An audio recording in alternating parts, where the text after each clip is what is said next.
À quoi ça sert? Un scanner, c'est une classe fournie par Java qui permet de prendre du texte, donc des strings, et de les scanner pour les transformer dans des numéros, par exemple, ou pour extraire des parties.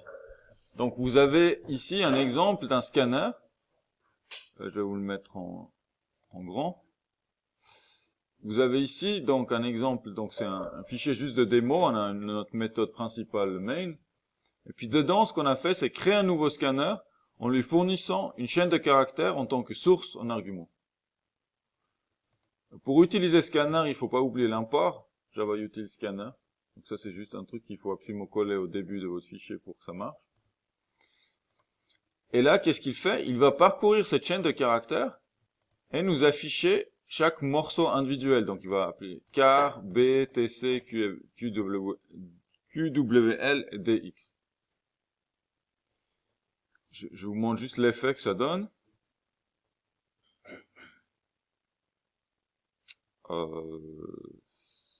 Ça donne aucun effet. Donc qu'est-ce qui se passe? On a de nouveau un problème d'encodage. On va refaire la même chose que tout à l'heure. Ok. Non, c'était pas le démon scanner, pardon.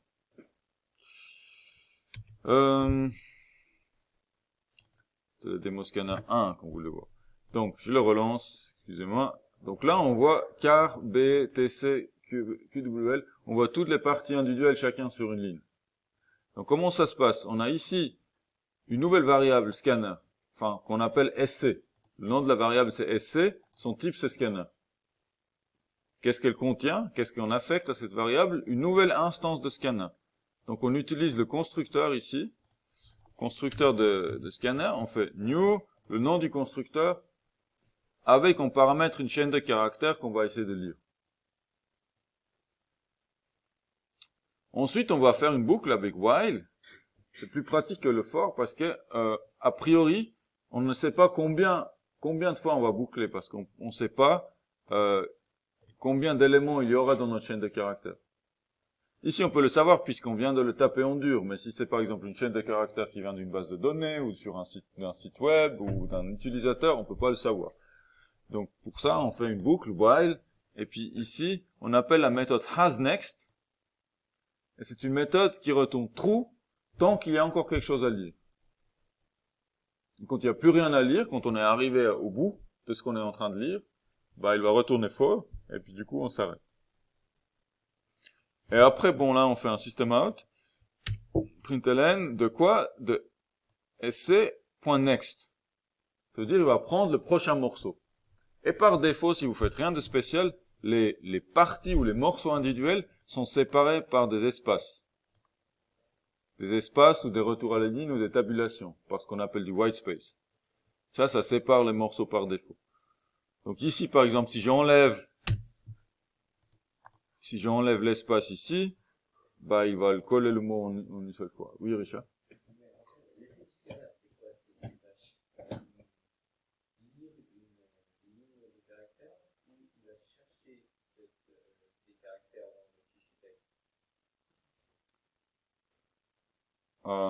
Quel est l'objectif? Pourquoi on fait ça? Alors peut-être pour vous illustrer ça, le prochain exemple va être plus parlant. Ça c'est un exemple extrêmement basique où on voit pas forcément l'intérêt d'utiliser scanner. Donc peut-être si je vous montre le prochain exemple, ça va répondre à votre question, sinon vous le reposez. Donc ici maintenant, le scanner, il peut faire plus que juste lire des morceaux. Donc ça c'est une première fonctionnalité. Il permet de lire une chaîne de caractères et puis de prendre morceau par morceau des choses qui sont séparées par ce qu'on appelle un caractère de séparation ou un delimiter en anglais. Puis ici, c'est les espaces par défaut. Là, on va avoir un exemple de scanner où on va lire une chaîne de caractères où on a des nombres, des strings, enfin on a des entiers, des strings et des doubles. Et qu'est-ce qu'il va nous faire? Il va nous lire, donc là c'est de nouveau la même boucle, donc on peut prendre la même variable instance mais on réinitialise en en changeant le scanner qu'on utilise. Donc SC contient maintenant un autre scanner. Et puis là, tant qu'il y a quelque chose encore, il va lire. Et qu'est-ce qu'il fait? Ici, il va lire chaque fois 3 choses dans chaque boucle. Il va lire d'abord l'entier, un next int. Ensuite, il va lire next, c'est une chaîne de caractères. Ça marche pour tout. Et après, next double. Et là, il va lire directement, en fait, il va vous lire ça et le transformer dans le bon type de données. Et avec ça, après, on peut faire quelque chose, par exemple, on peut faire un calcul, on peut faire id plus rayon.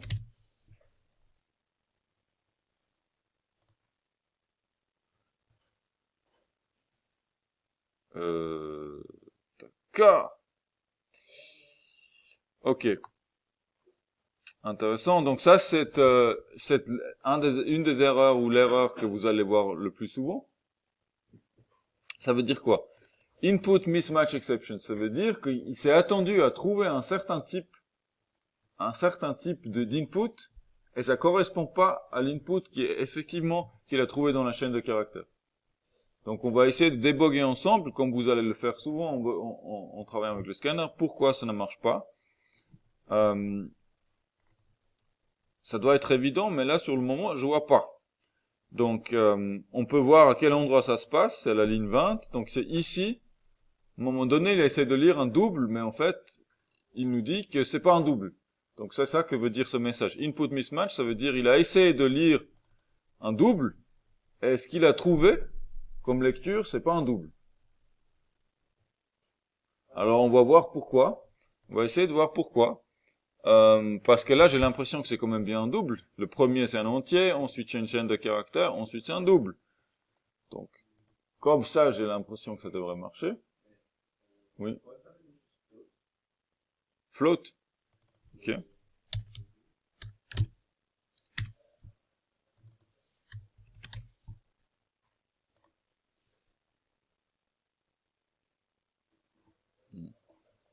En fait, double et float, c'est une question de taille de nombre uniquement. Avec, si vous mettez double, vous pouvez mettre des chiffres beaucoup plus grands qu'avec float. C'est juste, sinon, c'est le même type, c'est la même façon de gérer. Donc c'est pas ça. Donc ce qu'on va faire, on va utiliser le debugger. On va faire debug. Ok. Donc là, on voit les infos sur le scanner. Il y a quelques infos qui sont intéressantes de voir. Le premier, c'est delimiters. Et c'est marqué Java Whitespace. Donc ça veut dire tout ce qui est des espaces blancs. Et puis on voit la position qui est actuellement à 0. Et puis après, bon, voilà, ça veut dire, pour l'instant, il est à 0. Et ça veut dire quoi à 0? Ça veut dire qu'il y a comme une tête de lecture qui se balade dans la chaîne de caractères. Au début, la tête de lecture, elle est au début. Vous voyez, c'est comme vous avez vous pouvez vous imaginer une tête de lecture qui parcourt le flux d'entrée, une sorte de flux de caractères qui vient l'un suite l'autre. Et puis au début, la tête de lecture, elle est au début de ce flux d'entrée. Il est ici, la tête de lecture. Donc maintenant, si on avance, c'était quoi? Step into, on va faire un step over. Next int. Donc là, il a mis 12 dans ID. Et la position est devenue 2. Donc ça veut dire au début, la position était 0, 1, 2. Maintenant, la position, elle est là. Jusque là, ça m'a l'air bien. Ensuite, on va lire maintenant le nom normalement. Donc step over. Il a pu lire le nom, Toto, sans problème. Position c'est 7, donc en fait ça correspond à là. Pas besoin de calculer, mais on peut calculer 0, 1, 2, 3, 4, 5, 6, 7, voilà, ça va bien. Maintenant vient ce moment fatidique où apparemment ça lui pose un problème. Si c'est lors de la première itération, donc step over, boum.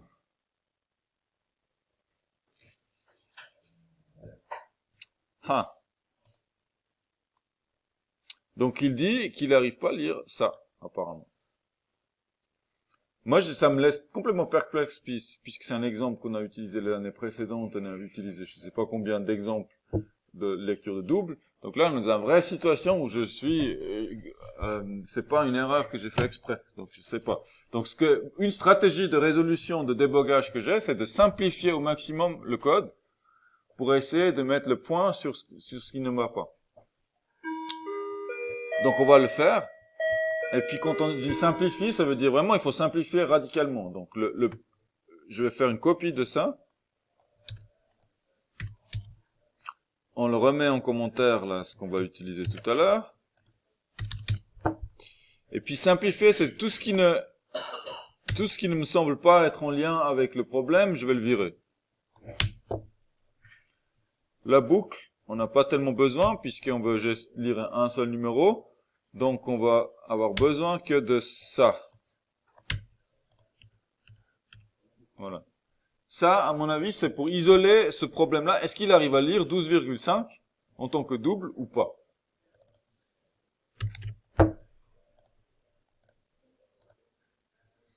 Je le relance en mode débogage. J'ai mon scanner, j'avance, et boum, ça va pas. Donc c'est vraiment que 12,5, pour lui, c'est pas un double. Alors maintenant, j'ai remarqué que dans Excel, selon le dialecte, selon la langue qu'on utilise, parfois il veut des points et parfois il veut des virgules. Donc peut-être c'est lié à ça. On va l'essayer. Le guillemet, ça veut dire que c'est une chaîne de caractères. Ouais. Donc ça, on est obligé de mettre, parce que sinon, le scanner, ça sert à lire du texte. Donc, on va essayer avec la virgule pour voir si c'est la virgule. Ah, c'est une question de virgule. Alors maintenant, il faudrait que je me penche sur le fait pourquoi parfois il pense qu'il faut un point et parfois une virgule. J'imagine qu'il y a une question de, ça s'appelle la locale, c'est-à-dire il y a des sortes de dialectes. Là, il doit appliquer un autre dialecte, si vous voulez, que ce qu'on a eu l'année passée. Peut-être que, parce qu'aux États-Unis, c'est des points, j'en suis sûr, parce qu'ils utilisent les virgules pour séparer tous les trois, en fait. Comme nous, on met des apostrophes, parfois ils utilisent des virgules. Pour écrire 1000, ils écrivent 1,00. Donc, peut-être qu'il s'est mis en dialecte européen, là, local, et puis, du coup, bon. Pour l'exemple, ça nous bloque pas trop. Moi, il faut que je me penche sur le fait, sur comment ça se fait que là, il prend quelque chose d'autre.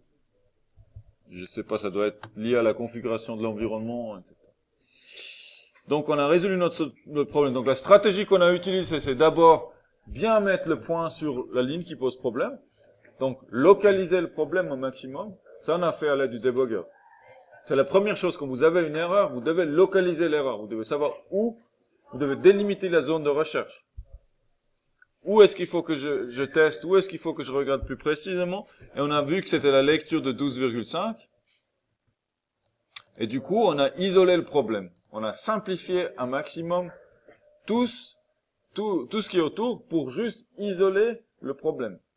Donc une fois qu'on l'a trouvé, pour le reproduire, parce que si vous voulez corriger une erreur, vous avez intérêt à savoir la reproduire. Et pour la reproduire, dans le contexte le plus simple, on a tout viré, on a viré la boucle, on a viré tous les autres. On a vu que le problème persiste. Donc c'était pas lié au fait ce qu'on a fait avant ou après. C'était juste cette lecture-là.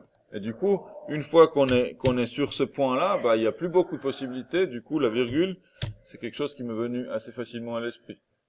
Alors que quand j'ai regardé ça, je pensais que c'était peut-être lié au fait qu'il est lié au mauvais moment, ou etc., etc. Et ça, plus vos programmes deviennent complexes, plus ça devient important. Ok. Donc, ça, c'est pour ça. Donc maintenant, tout simplement, ici, dans notre exemple, on va pouvoir mettre des virgules à la place des points.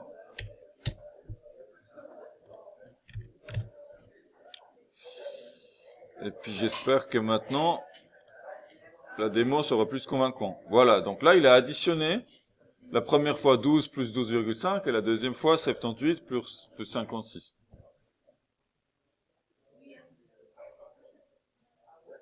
Oui. Bon, ça, c'est, voilà. Ça, c'est pour montrer l'intérêt du scanner qui permet donc de prendre du texte et de le transformer dans une donnée avec laquelle on peut calculer. Maintenant, vous voyez ici que on l'a utilisé en fait pour créer une classe qu'on a appelée cercle.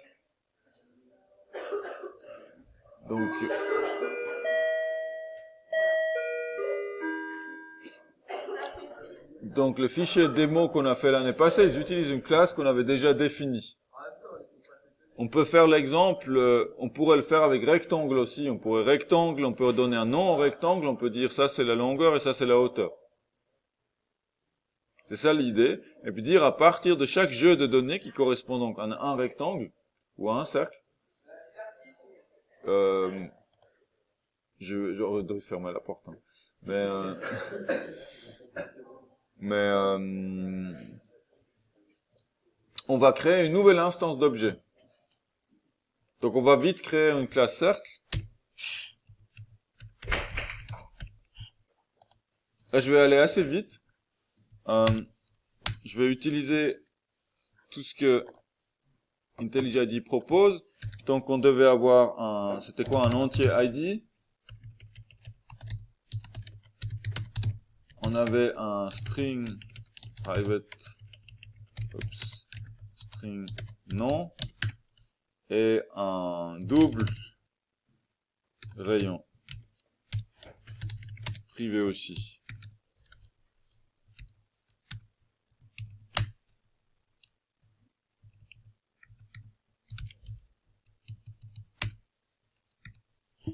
Voilà. Peut-être j'aurais pas dû vous montrer ça, mais voilà. Donc là, on a créé une classe cercle avec un toString, un constructeur et les attributs et tout, qui nous permet donc maintenant de créer une nouvelle instance de cercle et puis de l'afficher à chaque fois. Donc si je réexécute ce code, il va m'afficher le premier cercle, bon après cette addition bizarre, et le deuxième cercle. Je peux virer ça.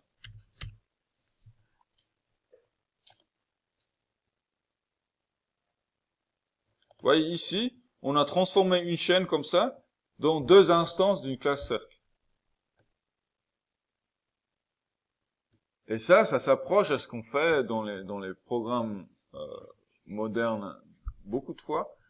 C'est-à-dire, par exemple, on reçoit des données, soit c'est d'une base de données,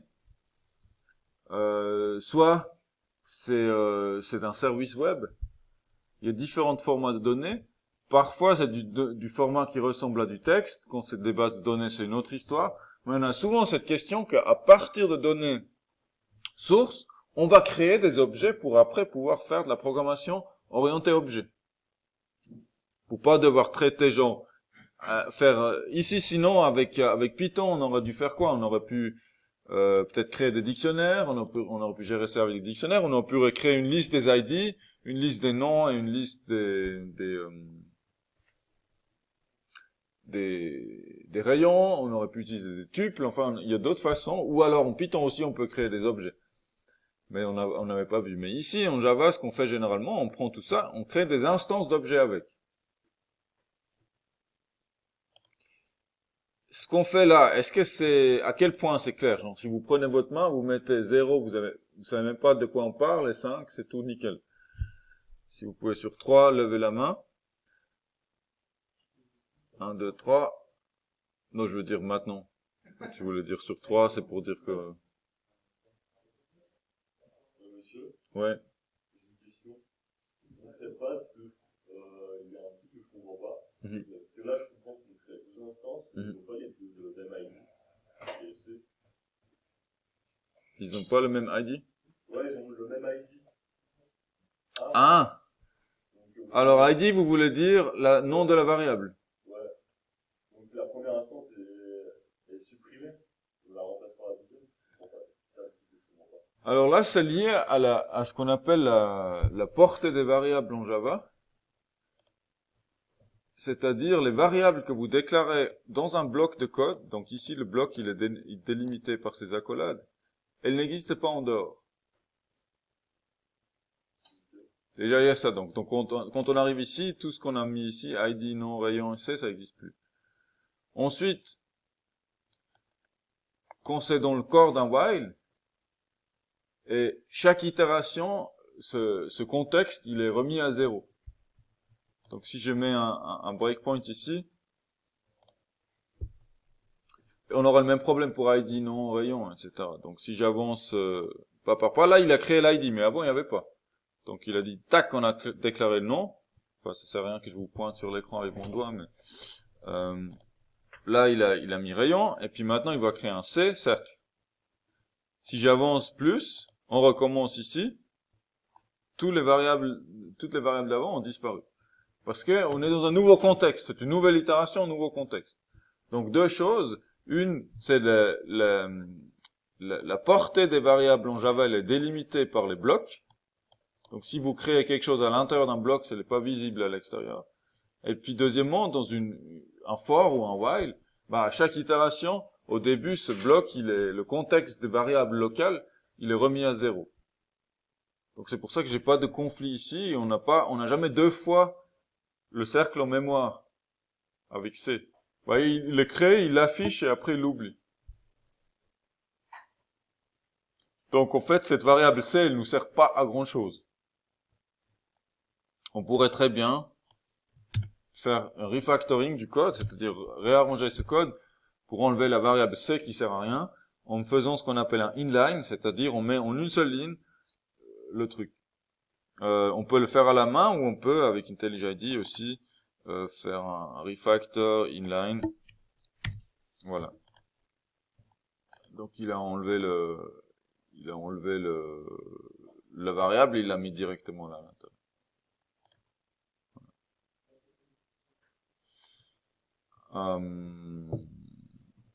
Ça, c'est pour le scanner sur des chaînes de caractères.